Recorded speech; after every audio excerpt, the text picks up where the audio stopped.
Welcome everybody to today's webcast. This is a standards update webcast and is a summary of our most recent standards block meeting back in June, and it was in Shanghai. I'm your host, Joel Welch, SMPTE's Director of Education. Hope your days are going well. I hope things working the way that you would like them to work. If this is your first time with SMPTE Standards webcasts, they're 90 minutes long. We try to make them as interactive as possible. SMPTE Standards webcasts are free for everyone, not only the live webcast, but also the on-demand video. And speaking of on-demand videos, we do record every one and make them available and open to the public at SMPTE.org, also on YouTube. Today's speaker, you've heard from him before, is Alan Lambshead. Alan is SMPTE's Standards Vice President.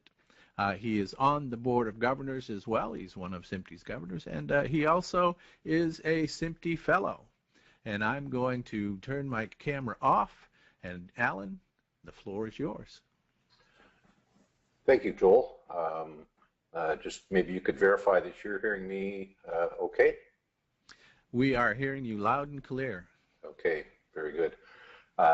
I'm going to apologize on behalf of Howard Lukk, who's the SMPTE Director of Engineering and Standards, who was supposed to be my co-presenter today. Howard is not feeling well, and so he has opted out of the webcast for today, but he'll be back in future webcasts.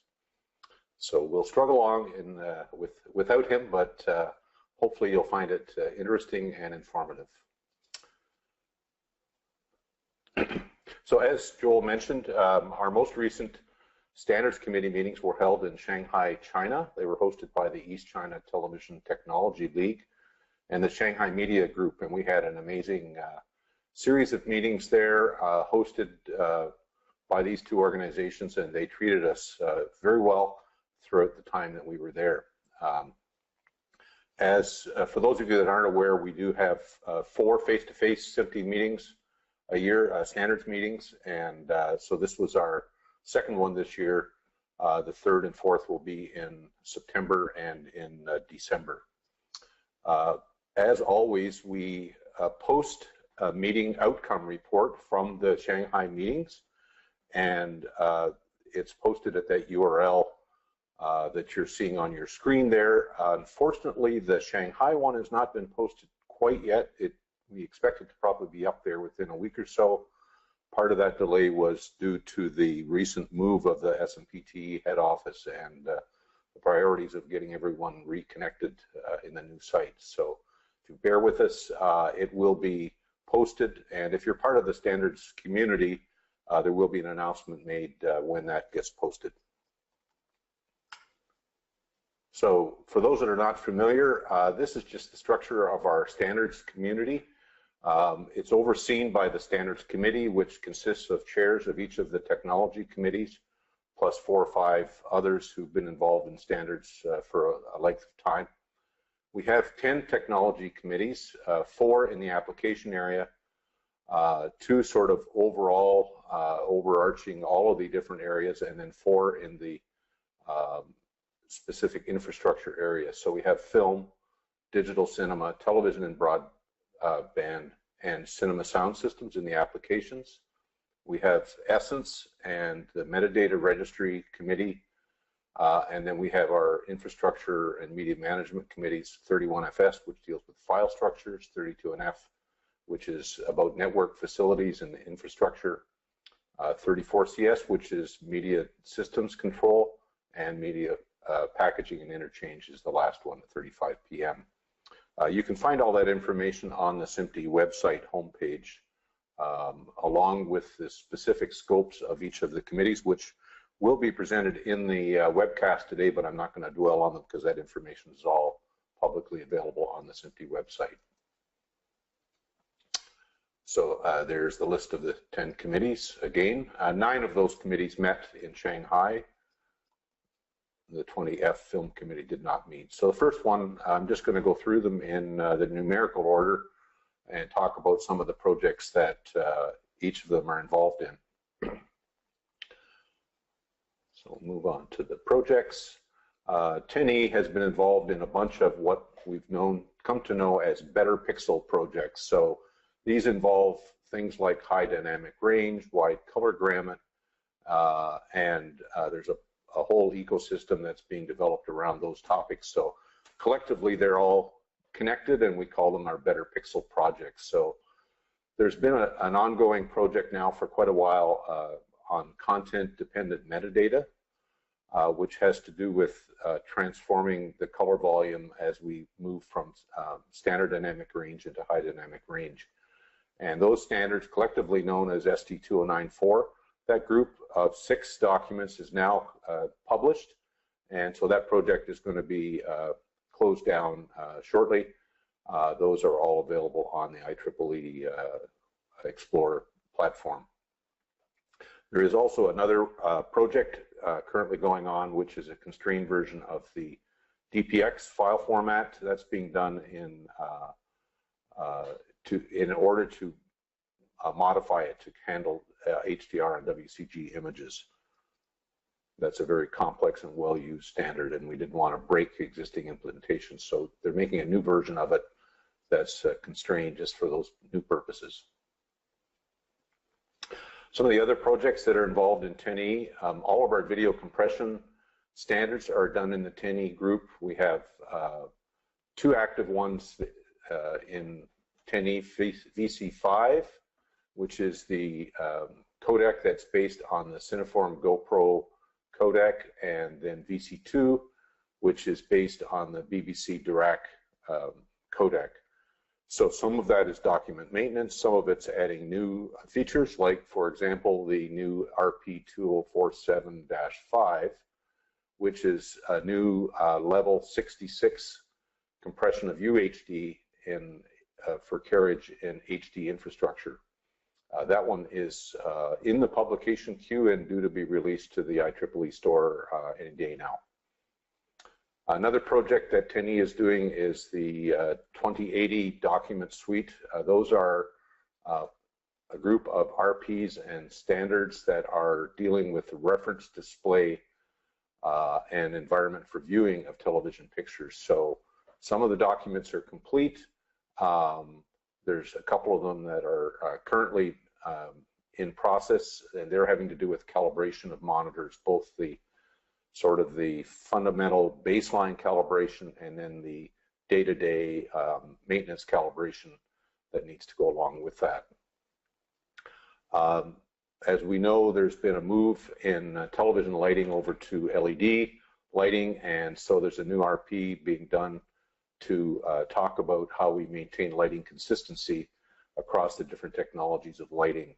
That work has been ongoing for a while. It's picked up again more recently with a new chair, and it's moving ahead well at this time. ST2100 is a brand new document that I think is going to be published like in the next week or so. It's all approved and just waiting to get the final publication. It is a standard that defines a new type of essence, haptic tactile essence, which is sort of the feel part of television, which we've currently not had before. You've probably been experiencing that in some of the theaters when you go there and the sheets shake a little bit. And so this technology is a way of using that in television. And so -1 document, the ST2100-1, is the essence. In other words, what is the data we need to carry to make that happen? And then there's, in our 32NF group, there are 2 other projects on how to carry that data through the infrastructure, but the essence one is now complete. The 2081 is a document that was produced a couple years ago, and it's being revised. That work is just beginning. And then a brand new project that's just getting underway is a document to provide a normative reference document for P3 colorimetry. We've had P3 colorimetry in use for a while, but it's never been actually documented, and so there's no way of referencing it in other documents. So this will be a fundamental core document that will be allowed to be used by other documents, like some of the IMF documents, for example, that need that. And then the final project is revisions to the safe area and safe action areas for television. Those were developed a while back for high definition, and so they're being revised to include ultra high definition images now. And that work is just nicely beginning. So the next committee is 20F. 20F did not meet during the June cycle. They typically meet off cycle in the spring and in the fall. And they did not meet in the spring this year due to some logistical issues. So their next planned meeting will be during the SMPTE Annual Technical Conference in Hollywood in October. And when we do the next standards update, we will include them in the list of topics that we talk about. So the next one is 21DC, which is our Digital Cinema Technology Committee chaired by Dean Bullock and Chris Witham. There's a bunch of projects that they've been working away at. Some of these are adding new features, and some of them are just maintenance of old documents. So facility list management, facility list message is a standard that is being updated, and in fact the updates were significant enough that they decided to replace the existing standard with a brand new one so that implementations in the field would not be affected and people could still reference the older standard with the older feature set without confusing it with the new feature set that's being added. So ST 430-16 will be the new standard, and it will be replacing ST 430-7. And then the -15 part is the protocol for handling the messages and exchanging them between devices. There's a bunch of projects related to subtitles and timed text objects, and most of those are updating with new features. 428-7, 429-2, and -5 and -17.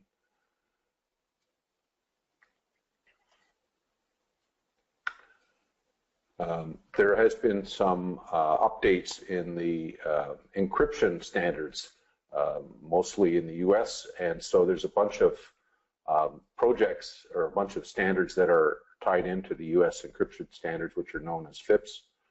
And so there's been amendments created for 429-6, which is the digital cinema packaging encryption standard. And those are working their way through the system, and that will allow us to be consistent with the new encryption technology that's being developed. There's a working group that's been established in 21DC to work at incorporating the additional frame rates into the main documents. As you may know, the original digital cinema documents were restricted to 24 frames per second, and then there was new frame rates that were added to support what I will call the television frame rate, so 25 and 30, and then more recently there's been some additional frame rates for the higher frame rates of 48 and 96 and even 120. So there's been a concern that having all of these things in separate documents is a confusion point, and so there's a group that's tasked with how to document those and how to move that stuff into the main documents, which are 428-1 and -2, and to the DCP, and at the same time to add high frame rate stuff into the DCP.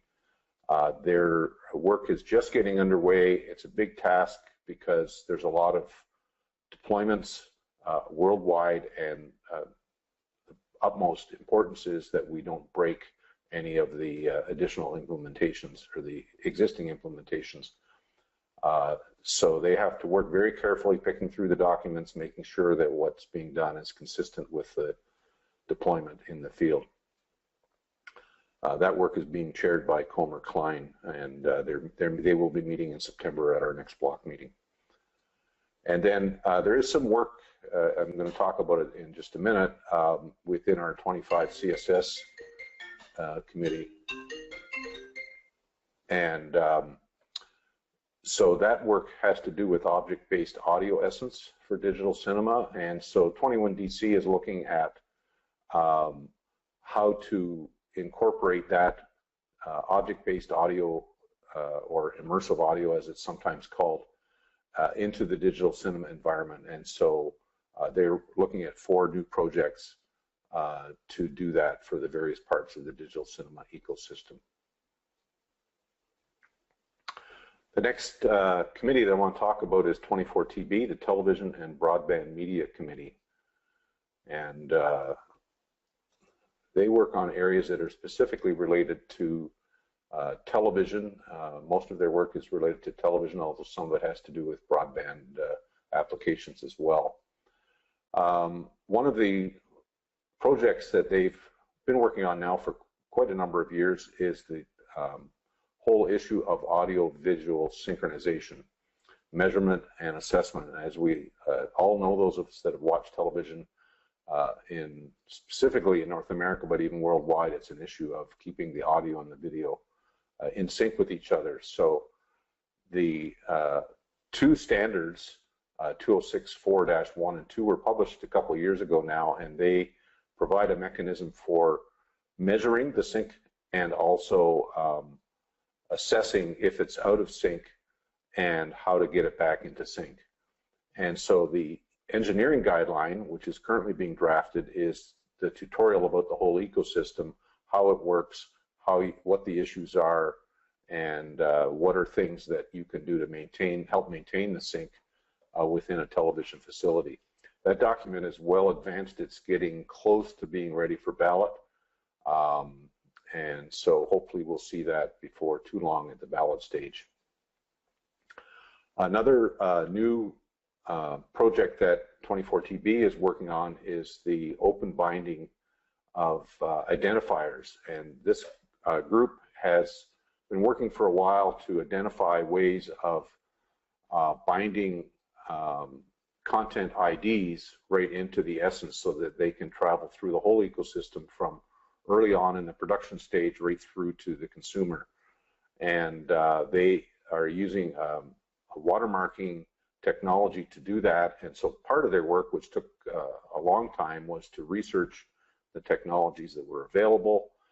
They have established now a technology that they're going to base the RPs and standards on, and they're proposing now a group of 5 or 6 documents to talk about the whole issue of audience measurement using object-based IDs, and then how to bind them into the content. So there's some RPs, there's an EG, which talks about the whole ecosystem, and then the 2 standards, which are really the core interoperability. So that work has, although it's been going on for a long time, the document writing stage has begun recently, and so we'll be seeing those coming down the pipe sometime later this year, we hope, at least into the ballot stage. Some document maintenance that 24TB is working on. The closed caption suite of documents needs some updating, and also the AFD and bar data document again needs updating to accommodate ultra high definition bar data. So that work is going on in 24TB.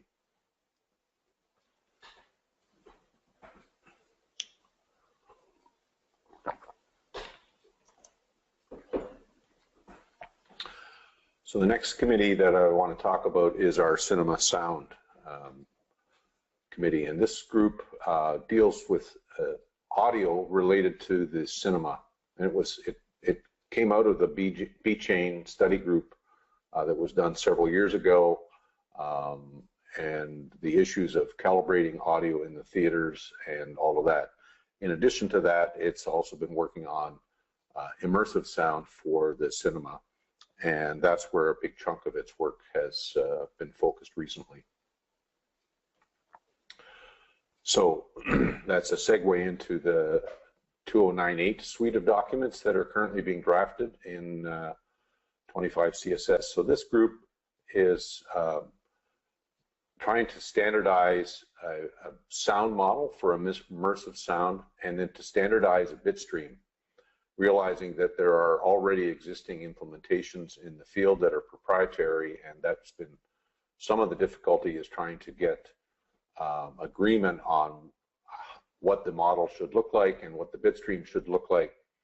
And so about a year ago now, they standardized, or they agreed that they would use the Dolby Atmos system bitstream as the base for the standard, and so that will be documented in ST 2098-2.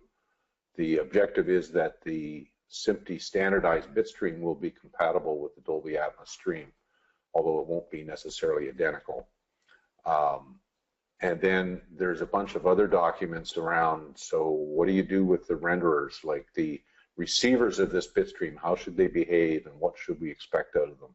And how do we test them to make sure that they're interoperating with various bitstream generating equipment?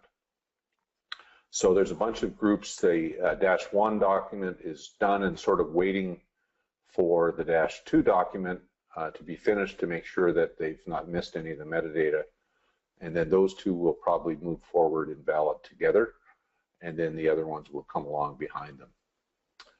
And the other big project that 25 CSS has been working on for a while now is the whole, and this is the project that they really started with, was the whole B-chain audio theater calibration. And so about a year ago, they standardized a new pink noise standard, and now they have just approved, and they're either ready to publish or are published already, 2 recommended practices. One is a baseline setup and calibration for cinema sound systems, and then the -2 document is sort of the recurring maintenance setup and calibration, so that when theater systems are being calibrated around the world, that technicians can use common procedures and common calibration techniques to make sure that theaters are calibrated in the same way, so that when the audio is played, we get the same results. And of course, we have such a wide variety of theaters, from large ones all the way down to small ones and brand new ones and older ones that are at different technology stages. So it's been quite a challenge to do that. And of course, there's lots of opinions, because sound is a very subjective thing, and so the way of calibrating it to get an objective calibration has been a challenge. But those documents are now done, and they should be in the store very shortly. So the next committee that we want to move into is our Metadata and Registers Committee. This is the group that looks after all of the metadata registration of URLs and XML keys that are used throughout the industry, and it's a huge task. They have been working away trying to update the whole ecosystem around how do we even track all of this data. It started out years ago on spreadsheets, and it outgrew that a long time ago, but it took us a while to get updated, so that now everything is being done using XML, and it's maintained in an XML database. So one of the projects, I'll just actually jump to the bottom of this slide. One of the projects that has been going on now is a new administrative guideline, which is really a set of procedures that the Standards Committee defines. So AG 18 has now been published, and it has defined the new process for updating UL definitions into the metadata registers. And that's to help avoid conflicts, or making sure that stuff ends up in the correct nodes on the tree. It's a huge tree of metadata, and you obviously don't want conflicting information, or you don't want things to appear in the wrong place so you can't find them. And so there's been a lot of work done to normalize the metadata structure, and then this is the new procedure that will be used going forward for that information. For those of you that are part of the standards community at SMPTE, that AG is published in the standards community folder on CAVI, and it's available for you to look at and familiarize yourself with. So there was a lot of input from all of the metadata experts as well as our standards committee members on that. So going back to the top of the slide, some of the other projects that 30MR has been working on, UMID has needed to be updated. The ST330 document has been around for a while, and it needs to be updated to some of the current UMID technologies. So there is a revision project for that. And then there is the UMID resolution protocol, which is currently being worked on as well. There's a new standard, ST2102, that's being developed, which is a SMPTE core metadata set. So this is sort of a fundamental set of metadata that can be used across various SMPTE documents so that people don't have to reinvent the wheel every time they need new metadata elements. And so 2102 is going to standardize that. And then 2088 is the essence element register structure. So again, this is a document that is standardizing the way that the essence element register is put together, so that as we expand it and as we build on it, that we can make sure that it's consistent. I should mention that there's a bunch of documents that are some of the older metadata documents, and ST336 is one of those that need to be updated now that AG18 is in place, because some of the procedures that were defined in those documents are no longer the procedures we're following, and so those procedures will be removed out of the underlying documents, and they will all now live in AG18 going forward. So there's an amendment going on to RP 2092-1, which is an add ID representation, so that's the metadata for that. And then I wanted to mention the new ST2114. This is Cinema Content Creation Cloud ID, known as C4 ID.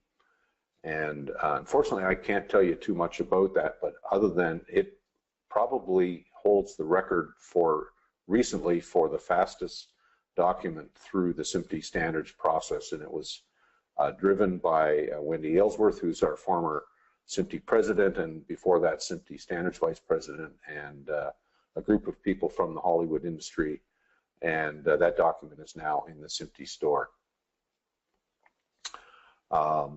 ST2097 is being updated as well, and as you can see, there's a pattern that we do update and revise our documents. All of them get looked at every 5 years or sooner if required, and so that maintenance of the documents just makes sure that the documents are still current, and that does take up some of the bandwidth of our committees.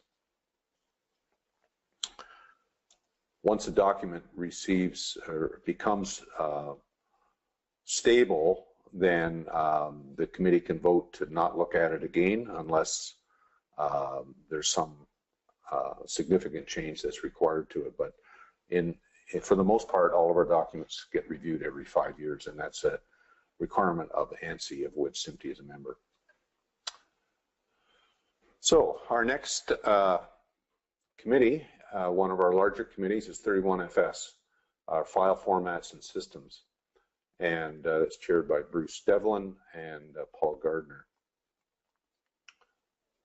So probably the single biggest project that 31FS is engaged in is MXF, or the Material Exchange Format.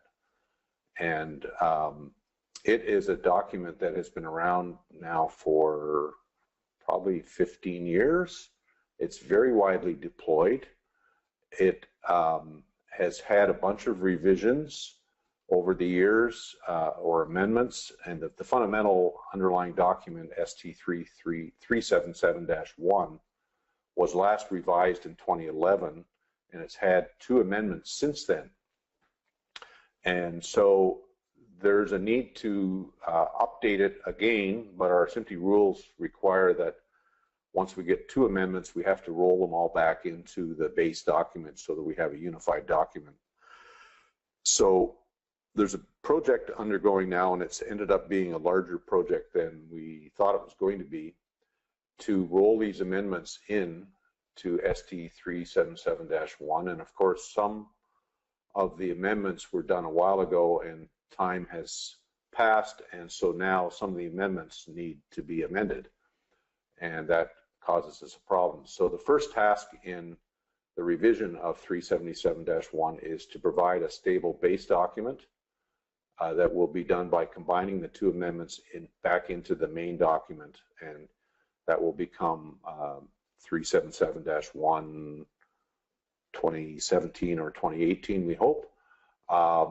And that's been a big project. Bruce Devlin, who was one of the key contributors to the original documents, is heading that up along with a bunch of the MXF experts within 31FS.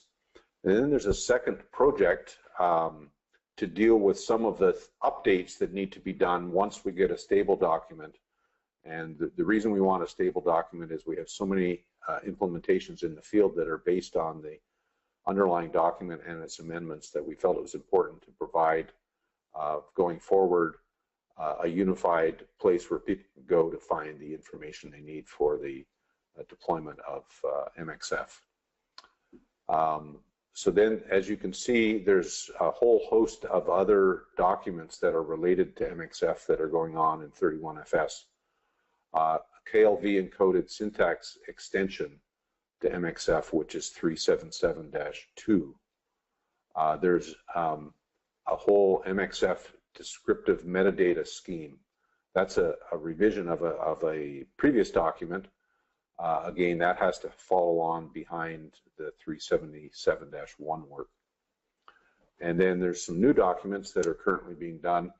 RP2092-2, which is the wrapping of the add ID slate into MXF. ST381-4, which is the AAC digital audio, compressed digital audio into MXF. That document is ready for publication now and should be in the store very shortly. There's another new standard 2073-1, which was recently published, and it is the wrapping of the VC5 essence, which we talked about back in Technology Committee 10E. And so that has now been published and is in the store. And then a couple of new RDDs that were published. One was published recently and the other one is currently in ballot. The Apple ProRes, so mapping Apple ProRes into the MXF generic container. There was a previous RDD which documented the Apple ProRes, and then RDD 44 was how to map it into MXF, into the generic container. Again, that was a lot of work, and that was published just in the latter part of May. And then the revision of RDD 32 is ongoing. It's just finishing its ballot, and there are some comments that need to be resolved before it is republished, hopefully later this year. And then the other, some of the other projects that 31FS is involved in, the archive exchange format. This is a standard that was, part one of it was published last quarter. Actually, it was revised from an earlier publication. And basically, if you're not familiar with AXF, what it is it's a archiving format that is technology agnostic. So it's a file system for archiving media content. That's what it was designed for, but it's been done in a generic way so that it can be used in other industries as well. And so there's been some uptake from people in, for example, at the Library of Congress who are interested and who are actually using it, and they've been major contributors to the revision. It has now been sent to ISO to be standardized as an ISO standard, so that it can be available easily to other industries across the world. So the -1 document is published. The -2 document is being worked on at the moment. It sort of sat in the back seat until the -1 was finished, and they took a little bit of a break, so they're just really getting started on the -2 document now. And then I mentioned the one at the bottom I mentioned, which was the constrained version of ST268 for HDR and wide color gamut. Actually, I incorrectly mentioned it was a 10E project. It's actually a 31FS project.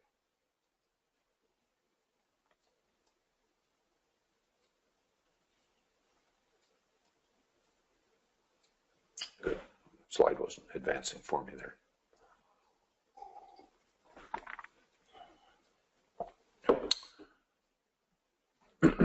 Excuse me. So 32NF is, I think, one of our busiest committees. It's certainly one of the larger ones as well. It's chaired by Friedrich Gielinger of IRT and John Snow of Cobalt. And basically it has deals with all the infrastructure elements that you'd find in a production facility. So transfer protocols, connectors, fiber optics, and all things like that. So it's a busy committee working on a bunch of projects. I'm going to start with the Professional Media over IP Networks project within 32NF. It's arguably the largest project that they're working on. And for those that are not familiar with this effort, it's an effort that's being undertaken to standardize how to map audio and video content in separate streams onto IP networks. As most of us are aware, there's a huge move in our industry away from coaxial cable distribution within production facilities over to IP networks. And although there were older technologies within SMPTE like ST2022-6, which were intended for longer haul movement of content over IP, really all they did was to encapsulate serial digital interface mapping stuff onto IP networks. And that meant that audio and video and metadata were all bundled together and then packetized and sent over the IP network. However, that's very impractical for a production facility who often need to deal separately with the video and the audio and the metadata. And that meant that they had to unbundle it all back into the elementary streams at baseband level, and then rewrap it and repacketize it after they were done manipulating it back onto the IP network. So what ST2110 does is it carries the elementary essence streams individually over IP, and it's primarily targeted for live production use so that you can manipulate video and audio and metadata separately. And there's been a large group of people. I think there's about 150 people involved in the drafting group that's working on this. They've been on a very aggressive time scale, meeting weekly for an hour and a half every week now for about a year, not quite a year and a half. And we are finally at the stage where the base documents, which I'll talk about in a minute, are getting ready to be finally approved and published. So there's a group of probably 5 or 6 documents which are currently being worked on. The fundamental base documents are the three listed on this slide. The -10 document, which is the overall system timing and definitions, which is sort of the base level for the whole document suite. And that describes the system timing, how the RTP packets are going to be used, and how the streams are carried across the network. The -20 document is uncompressed active video. So unlike SDI, which carried the active video plus blanking space, as well as ancillary data all packed into the video, -20 actually carries only the active video lines.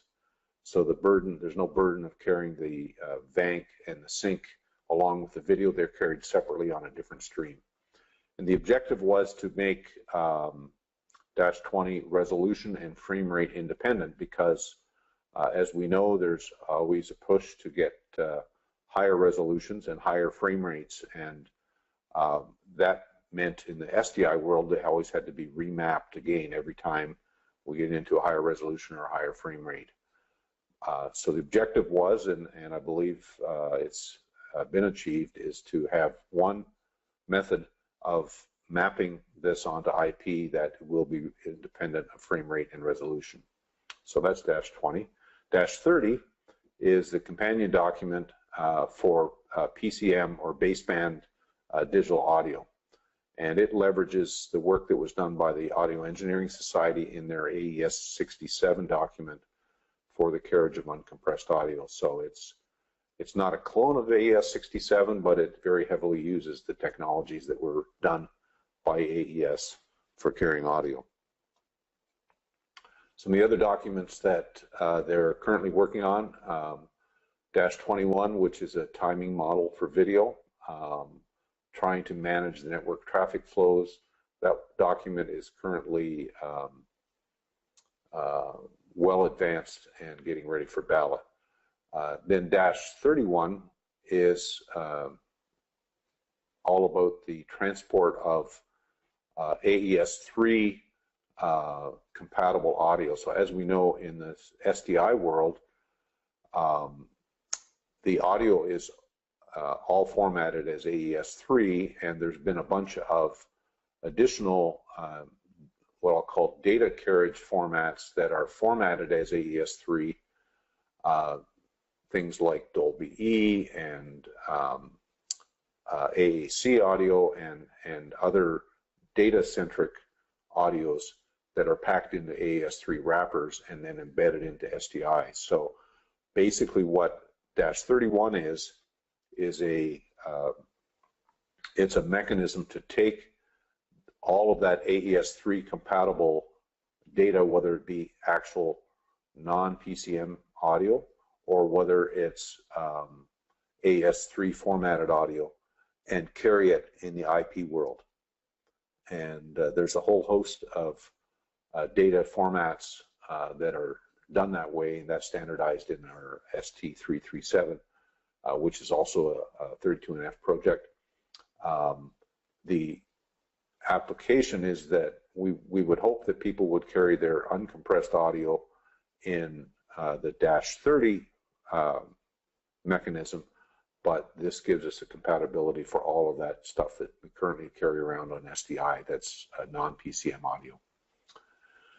And then -40 is ancillary data. So as we all know, there's been a lot of work over the last 10 or 15 years for standardizing ancillary data packets that are largely carried in the vertical ancillary data space of SDI.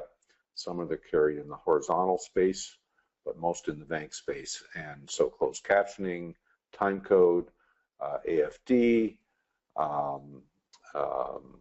and those are just some to mention. There's a whole host of other ones. And so we need a mechanism for carrying that data. And so that's what the -40 document is all about. And then the -50 document was envisioned as one that would allow interoperability with ST2022-6. So the 2022-6 were the streams of SDI that were packetized for carriage over SDI, and they decided that it would be good to have a 2110 compatible way of carrying those streams because they exist in the world today and they're actually widely used for longer haul. Recently, there's been discussion as to whether this document should be in the 2110 family or in the 2022 family, and that discussion is still ongoing. So the document will be done. A lot of the content is already written. It's just a matter of where it logically fits. So where are we with all of this 2110 stuff? Because everybody's been waiting for it for a long time. So parts 10, 20, and 30, which are the three fundamental documents, have all completed FCD ballot, which is the technical ballot. They all had a whole host of comments, which have all been resolved now. They are currently just ending what we call our pre-DP review. So this is a final look at the documents before they get approved for publication to make sure that nothing got broken during the comment resolution process. So we anticipate that those will go into the final draft publication vote very shortly, and the objective is to try and have them published as soon as possible. So the DP vote is a 2-week vote, and then there's a standards committee process audit, and then there's publication. So we're still a few weeks away, but the objective is to try and get them finished as quickly as possible, sometime hopefully before the end of the third quarter this year. Part 21 is currently in FCD ballot, almost finished its ballot. There are, again, a whole host of comments which need to be resolved, and then it will have to go to DP vote. So it'll be happening hopefully later, perhaps in the fourth quarter this year. And then the remaining parts are still in development, and they will follow on in due course. Actually, before we go on to that, I'm just going to mention something that that many of you may have seen if you were at NAB this year. There was a large interoperability demo done by the Video Services Forum and a whole host of companies that have been involved in the 2110 work. And they were using earlier drafts of the documents, the pre-FCD drafts actually, from March were the ones that they used. And the objective was to test out the technology to make sure that we had achieved interoperability between a bunch of different vendors doing a lot of different things. And largely, I have to say that it was very, very successful. There were a few things discovered along the way that have since been updated in the documents to make them a little more consistent in their interoperability, but there was a large group of vendors that demonstrated that they were able to have interoperable streams to make this a really usable format for going forward. So if you're interested in reading more about that, there is a report that's being prepared on some of the interoperability testing that the SMPTE and the VSS has done, and that will be on the SMPTE website.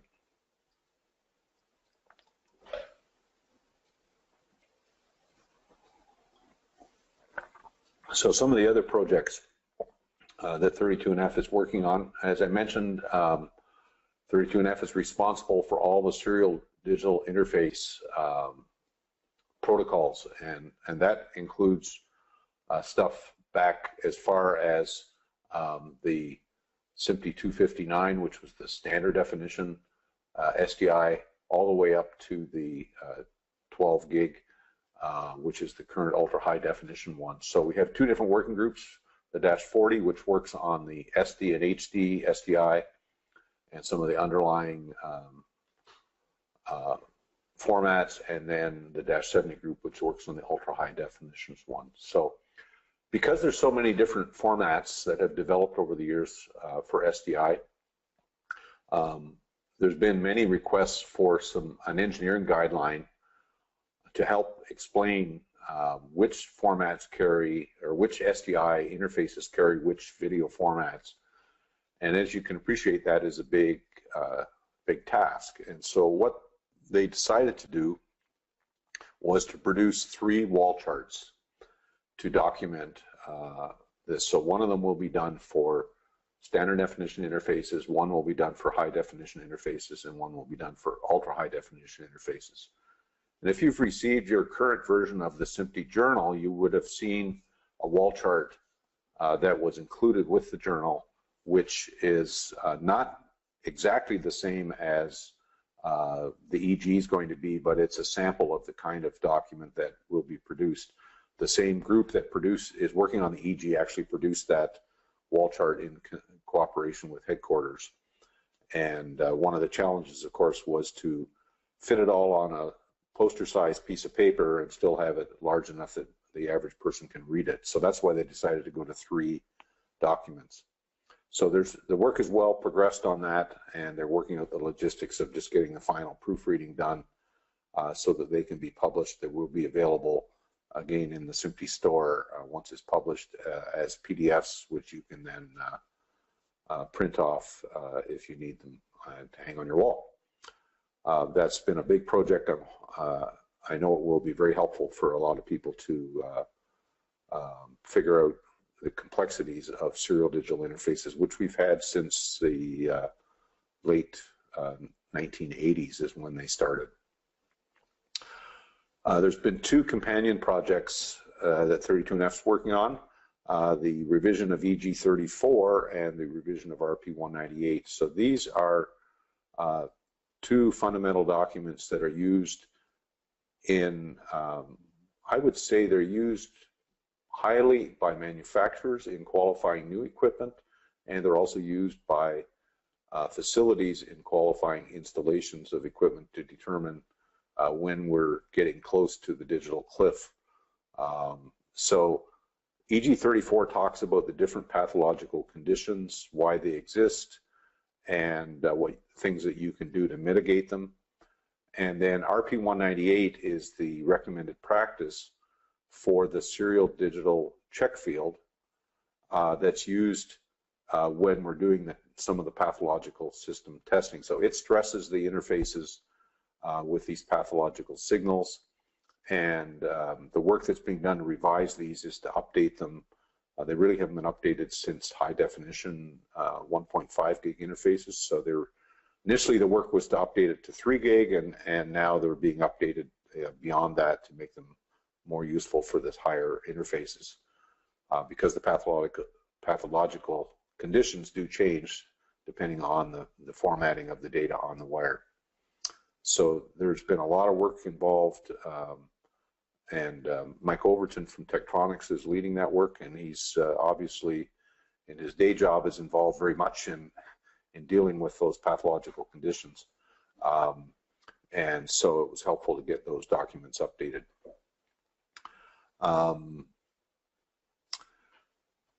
ST2091 is a new document, and I believe that has now been published. It's in 2 parts. So it's a new ultra high definition ruggedized optical connector, and it's intended for field use as opposed to use in a broadcast plant to allow fiber optic cable to be used primarily for ultra high definition interfaces. The part 2 document, which is not listed on this slide, is work that is still ongoing, and it's actually mapping the 2091 connector into another connector that is used for ultra high definition interfaces in 2036-3, I believe it is, which is the ultra high definition document. So it's not a ruggedized connector, but the mapping of the fiber is different between the 2, and so this new document -2 will talk about how to map the 2 and how to interconnect them, should that be required. And then the last 2 documents on this slide are the 2 that I mentioned before, the transport of the haptic tactile essence. So 2 methods are being proposed. One is to put it in AES3 data in one of those non-PCM format data. that I mentioned a few minutes ago, and then the other one is to actually encode it into vertical ancillary data. And once those are done, of course, then that will carry right through into the ST2110 world, because all that information can be carried on 2110.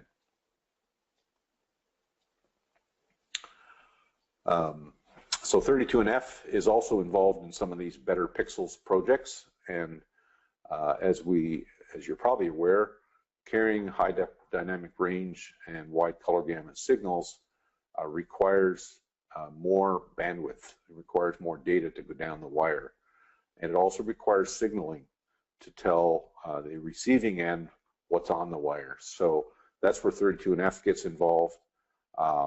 They are defining the carriage mechanism for how HDR and WCG content can be packed onto SDI interfaces and other interfaces. And then they are also responsible for the payload ID, which is on all of our SDI interfaces. So it is being modified to include signaling so that the receiving end will know whether it's a standard dynamic range or high dynamic range signal that's on the wire. There is work going on in the ITU to also document the carriage of HDR signals, and so SMPTE and ITU have been working together very closely to make sure that our standards are actually in harmony with the ITU standards, that the SDI signals that SMPTE have are not a complete mapping to the ITU. We actually document some that the ITU does not. And so we just need to make sure that when we do the signaling, that the signaling is compatible. It's not been a simple project, but there's been a lot of back and forth on it, and I think we've got agreement now on moving forward. So there is a host of document revisions that are happening in our SDI and UHD SDI working groups to update all the payload IDs in all of the standards for 1.5 gig, 3 gig, 6 gig, and 12 gig standards. Some of them are done, and some of them are in process as we speak. And then the final thing that's being done in that HDR drafting group is a new standard, which will be for how to pack metadata into serial digital interfaces. So rather than the signaling in the payload ID is just simple bits that are saying this is going to be HDR, and there's a limited number of bits available. So 2108 will be the mechanism for carrying the rest of the stuff that's required to signal HDR on the interface. The other working group that works on interfaces is 32NF70, and they're responsible for the 6 gig and 12 gig interfaces, still working through the final suite of documents. So the -30 documents, which are carrying multiple 3 gigs on a 6 gig, 3 gig or 1.5s, and then the -30 in the 2082 family is carrying multiple 3, 6, or 12, 1.5, 3, or 6 gig on a 12 gig link. And then some of the original documents in that suite are now up for their 1-year review, which gets done on all new documents. So some of them are being updated. As part of that update, as I mentioned, the new payload IDs are being added as they go along. And then the last working group in 32NF is our 32NF80. And this is the working group on time labeling and synchronization. So two areas that they're involved in. One is the SMPTE 2059 synchronization system, which was standardized a couple of years ago. There's been a lot of work done in this working group to do interoperability testing, and there's still some more yet to do to test out all of the features of 2059. And there's also been some work done to produce some engineering guidelines or tutorials on the new synchronizing system. So 2059-10 has been published, was published back in the second quarter. And it's really an overview of the whole synchronization system based on PTP time. And then there's 3 others that are being worked on, although progress has been slow because people have been involved in, heavily involved in the interoperability testing rather than writing the documents. So managing time discontinuities in the time synchronization, some system considerations for designing 2059 synchronization systems, and then some best practices for large-scale deployment in large systems. So the way to deploy IP in a large network versus a small network, there's some special techniques that need to be obeyed to make the system to work properly, and so that EG will be sort of highlighting some of those. The one-year review of 2059-1 and 2, which are the fundamental standards, is now due. And so all of the input that we've had from the interoperability testing is being folded back into a revision of those 2 documents. And that work just started back in May.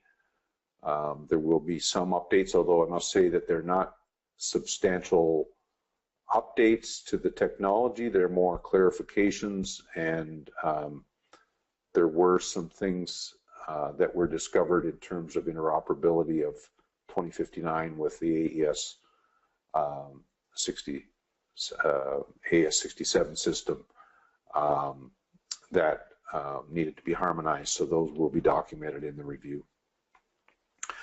The other big project of 32 and F80 has been time labels, and there were a couple of projects that were put on hold probably 2 or 3 months ago, pending the results of some timecode summits. So we were having difficulty getting a converging agreement on a new way forward with IP-based time labels, which effectively will be replacing SMPTE 12 timecode in an IP environment. And so we decided that it was a good opportunity to go and get some user input. So Howard Lukk, SMPTE's Director of Engineering, conducted 3 different focus groups, one in LA, one in New York, and one in London, England, to solicit input from users of time labels as to what were the requirements, what were the pain points, what were the must-have things, what were the things from 12M timecode that we absolutely couldn't lose in the process. And so there was all of that was done both with these face-to-face focus groups, and then there was a big online survey done to collect a bunch of data. It took quite a while to take all of that data and publish it, but the new report ER2 was published in late May, and it's a report documenting not only the process of these timecode summits, but the results of them, what were the takeaways from it, and those will be now informing the time label work that will be done in the 32 and F80. So the decision's been made that we're going to sort of reset that work and try and come up with a single approach going forward to solve the needs that were identified during the timecode summits. That report is available on the SMPTE website on the committee reports page. And then the last projects of 32 and F, as I mentioned, the SMPTE 337 is a family of documents that documents the non-PCM audio use of AES-3, and so they are working on new documents, MPEG-H audio in AES-3, DTS audio over AES-3, multi-dimensional audio or immersive audio over AES-3, and a new one carrying audio metadata itself over AES-3, and that would be the metadata that's required for some of the multi-dimensional audio. So that work is ongoing, and in addition to that, they do the maintenance work on some of the existing documents. There has also been work undertaken to look at flow data workflows in professional media networks. So basically in the whole IP media network ecosystem, what are the ways of standardizing or recommending workflow, and how do these differ from our traditional SDI infrastructures? One of the things that was discovered by NABA and DPP in the UK and others was that there was a large disparity of implementations on people that were doing file-based workflows as to how they transferred media from one entity to another, from say a content producer to a content aggregator or to a broadcaster, and there didn't appear to be any standardized mechanisms for doing that. So the study group has been looking at that. That work went on hiatus for a while the chair was unavailable, but that work has started up again now and is continuing. And ultimately that will be produced as an engineering report, again published on the SMPTE website. So let's quickly move through our last two committees. 34CS. There's really two projects that 34CS is involved in. One is BXF, which is the Broadcast Exchange Format. This is, again, over the years has been a very active group. They're now up to the 5th revision, major revision of BXF, and they have a huge deployment in the field among various vendors. So they've implemented a bunch of new features in BXF 5.0, way too many to mention here in the webcast, but those have all been wrapped up into revisions of the BXF documents, and one new document, which is -6, which is an SDK, which is intended to help manufacturers and people who want to interface with BXF a standardized way of doing that. And so those documents, again, are all been approved and are ready for publication shortly. The other major project of 34CS is media device control over IP, and again, there's 4 documents that were in that suite. Parts 1 and 2 have been published and stable for a while. Parts 3 and 4 have been revised recently, and they're just completing their final draft publication vote, so they should be available very shortly. And the media device control work is fundamental to the deployment of our ST2110 media networks over IP, because it's important on device discovery and registration and knowing what devices we have on the network and how we connect to them and all of that stuff. So there is still more work to do in the media device control, but the fundamental documents are existing today. And that brings us to our last committee, which is 35PM. And 35PM is fundamentally a one big project committee, which is they're involved in the interoperable mastering format, also known as IMF. So there's a bunch of projects related to IMF, revisions, one-year revisions of all of the documents have been ongoing, and some of them are in various stages of completion. This has been the basis for these revisions is primarily been a whole host of interoperability testing that the IMF group has been very active in doing as they've deployed it across the world. So these updates, as I say, some of them are in process, some have been published, some are still yet to be started. And there's been some new features added as well. So for example, 2067-102 is the document that talks about the image pixel color schemes. And so they've recently added 4K, wide color gamut, and high dynamic range into the mix for 2067-102. That's just an example of some of the features that have been added. And there's also some work being done for audio content. And I should also mention the ACES system has now been developed as an IMF application. That work is not complete yet, but it's well underway, and we should see that soon. So I think that brings us close to the end. This just talks about some of the plug fests that have been done and our upcoming standards meetings, which I mentioned at the beginning of the webcast in London, England, following IBC, hosted by Sky UK at their facility there just on the west side of London. And then in December, we'll be in Santa Clara, California, hosted by Arista Systems. And you'll have to watch further updates as we develop the meetings for 2018 and beyond.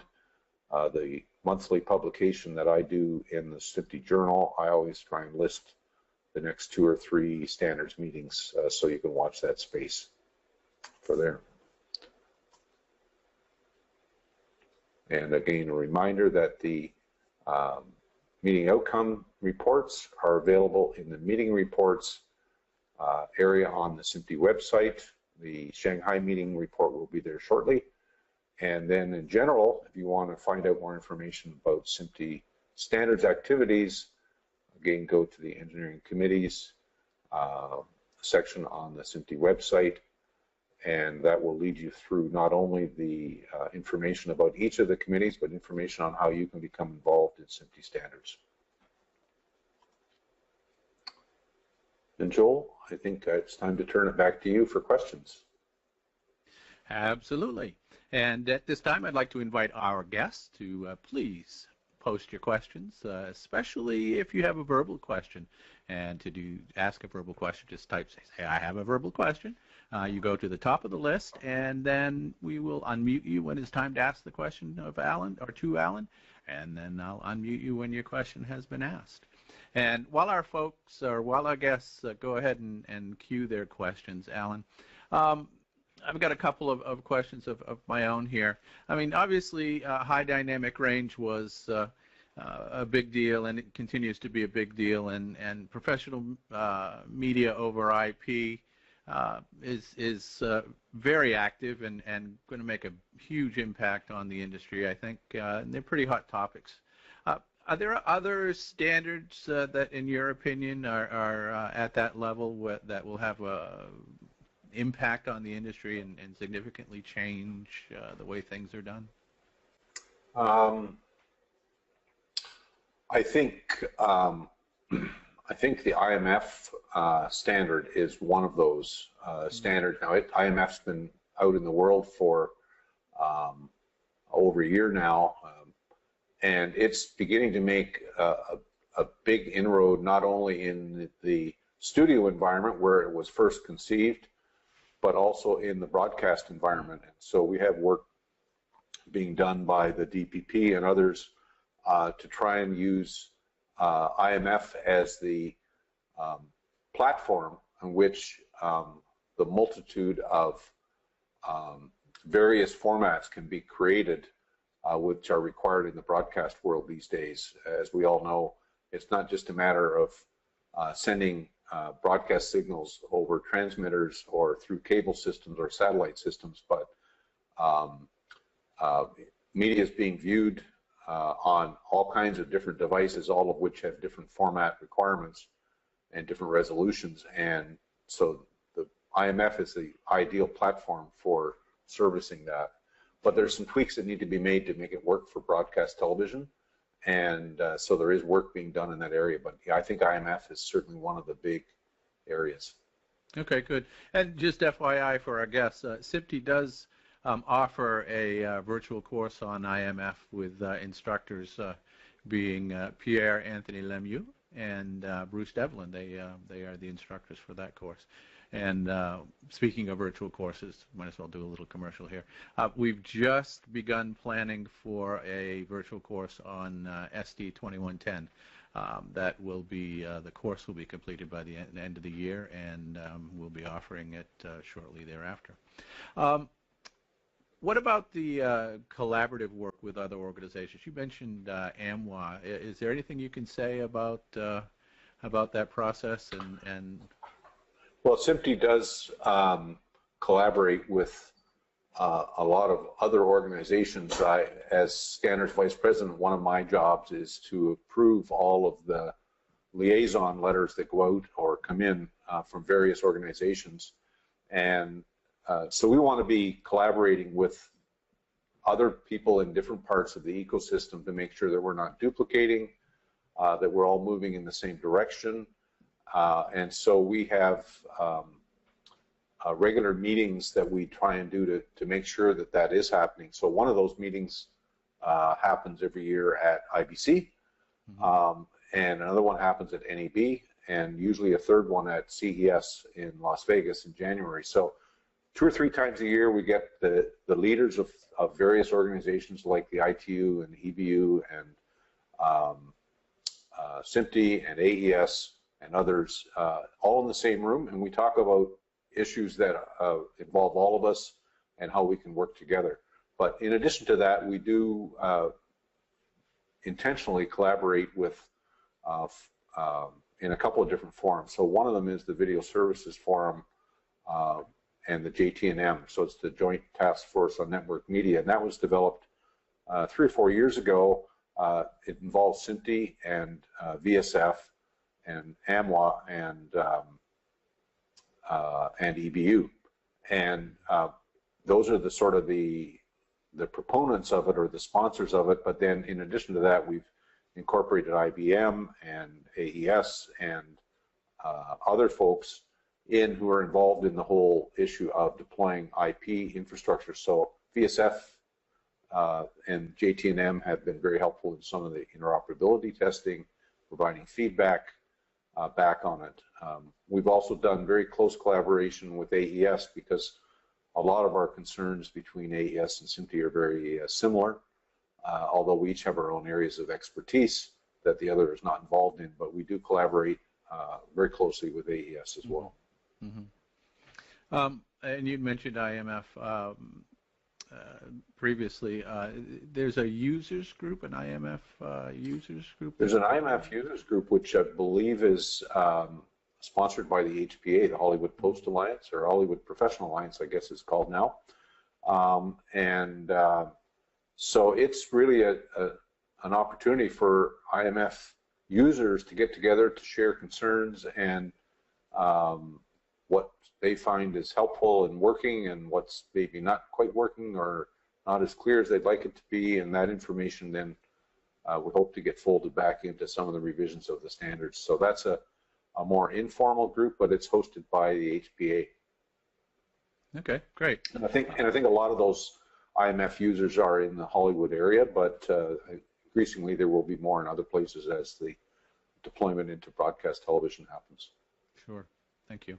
I have one more question, and there are no questions in the queue, so I remind our guests that this is your webcast, so please, if you have a question or if you'd like to speak to Alan directly during the webcast, please make that note in the question box. And my final question is, has anyone approached us about standards for AR, VR, mixed reality? I won't ask about neural reality, which I just read an article about the other day, but well, there have been some conversations about that. It's an area that really has not had very much standardization at all. It's been mostly done by various companies in proprietary methods, and so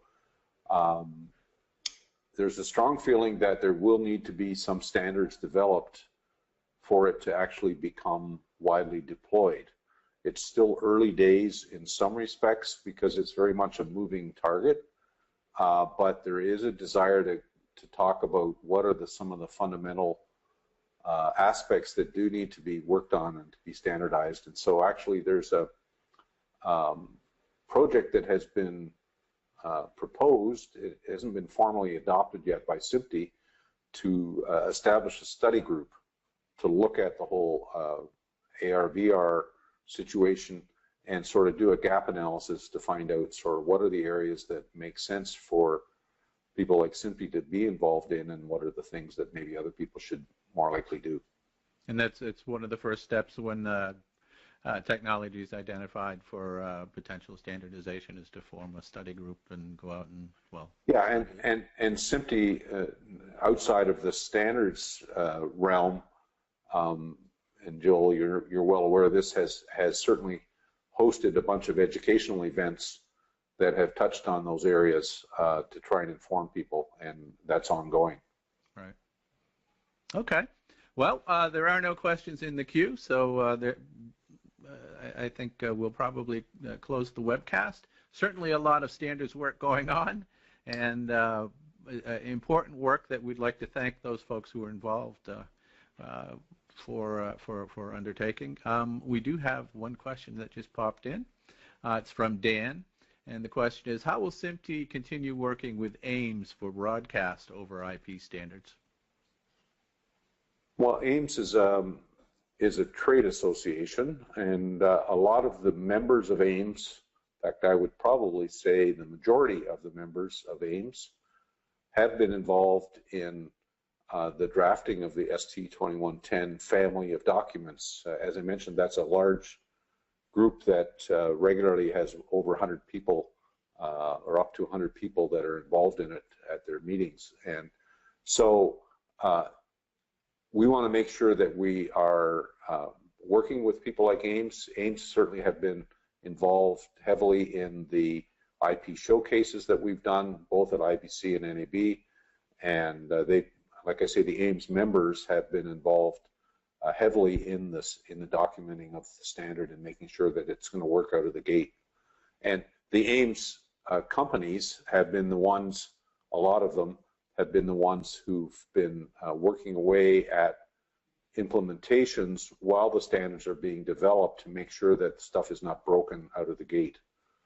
And so sometimes that iterative process has taken a little bit longer, but yeah, it's good to have trade associations involved, but the standards work really needs to be done in a due process organization like SMPTE, and so we encourage them to become involved and provide their expertise. And that's really the difference between a group that develops specifications and standards development organization, Correct. Right? Standards Correct. development organizations need to follow due process. Okay, well, that is the final question. So thank you, Alan. Thank you to our guests. We will produce this on-demand video as quickly as possible, and we will look forward to seeing you again on our next SMPTE webcast and our next Standards Update webcast. Thank you very much, everybody. Take care and safe travels.